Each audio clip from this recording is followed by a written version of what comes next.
ஆச்சி அதிரசமா விடுங்க, கையில தட்டி சூடான எண்ணெயில பொரிச்சா அதிரசம் ரெடி. அதிரடி கலெக்ஷன் சரவடி செலிப்ரேஷன் தி சென்னை சில்க்ஸின் தீபாவளி கொண்டாட்டம். GT Holidays, South India's #1 travel brand. You know you are special when you're with GT Holidays.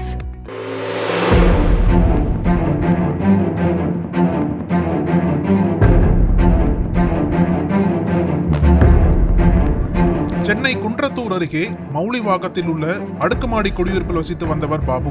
இவருடைய 6 வயது மகள் ஹாசினி 2017 பிப்ரவரி மாதம் வீட்டின் வெளியே விளையாடி கொண்டிருந்த போது திடீரென காணாமல் போனார். இது குறித்து மாங்காடு போலீசில் அவரது பெற்றோர் புகார் அளித்தனர்.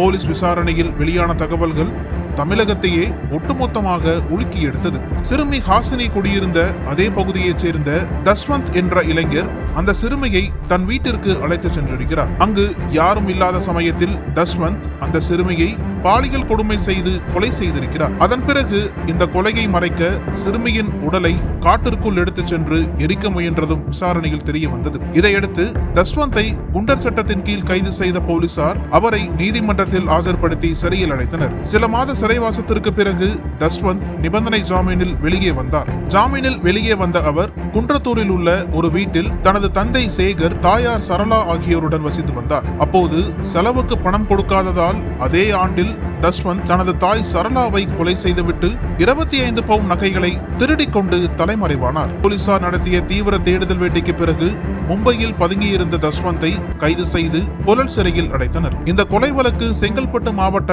மகளிர் நீதிமன்றத்தில் விசாரிக்கப்பட்டது. வழக்கை விசாரித்த நீதிபதி குற்றச்சாட்டு சந்தேகத்திற்கிடமின்றி நிரூபிக்கப்பட்டுள்ளதாக கூறி தஸ்வந்திற்கு தூக்கு தண்டனையை விதித்து தீர்ப்பளித்தார். ஆனால் இந்த தீர்ப்பை எதிர்த்து தஸ்வந்த் தரப்பில் சென்னை உயர்நீதிமன்றத்தில் மேல்முறையீடு செய்யப்பட்டது. இந்த வழக்கின் விசாரணையில் பல்வேறு குளறுபடிகள் உள்ளதால் தூக்கு தண்டனையை ரத்து செய்து தன்னை விடுவிக்க வேண்டுமென தஸ்வந்த் தரப்பில் கோரிக்கை வைக்கப்பட்டது. தமிழகத்தையே பரபரப்புள்ளாக்கிய இந்த வழக்கில் தஸ்வந்துக்கு செங்கல்பட்டு மகளிர் நீதிமன்றம் விதித்த தூக்கு தண்டனையை உறுதி செய்து தஸ்வந்தின் மேல்முறையீட்டு மனுவை தள்ளுபடி செய்து உத்தரவிடப்பட்டது. அதைத் தொடர்ந்து தஸ்வந்த் தரப்பு உச்சநீதிமன்றத்தில் மேல்முறையீடு செய்த போது வழக்கை விசாரித்த நீதிபதிகள் தஸ்வந்தின் மரண தண்டனைக்கு இடைக்கால தடை விதித்தனர். இத்தகைய சூழலில் தஸ்வந்தின் தந்தை சேகர் இந்த வழக்கில் பிறல் சாட்சியாக மாறியது பெரும் அதிர்ச்சியை ஏற்படுத்தியது. தன்னுடைய மனைவி சரளாவை மகன் தஸ்வந்த் கொல்லவில்லை. போலீசார் தன்னிடம் 2 புகார் மனுக்களை பெற்றதாக தந்தை சேகர் நீதிமன்றத்தில் தகவல் தெரிவித்தார். அதன் அடிப்படையில்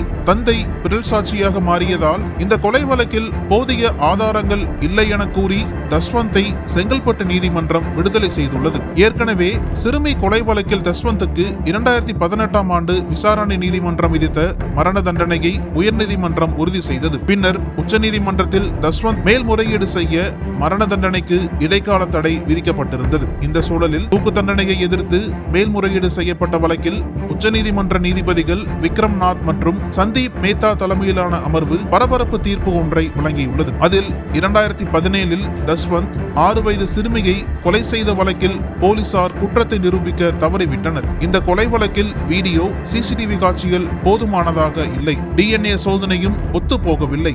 எனவே பாலியல் வன்கொடுமை வழக்கில் தஸ்வந்தின் தூக்கு தண்டனையை ரத்து செய்து அவரை உடனடியாக விடுதலை செய்ய வேண்டும் என உச்சநீதிமன்றம் அதிர்ச்சி தீர்ப்பு வழங்கி உத்தரவிட்டுள்ளது.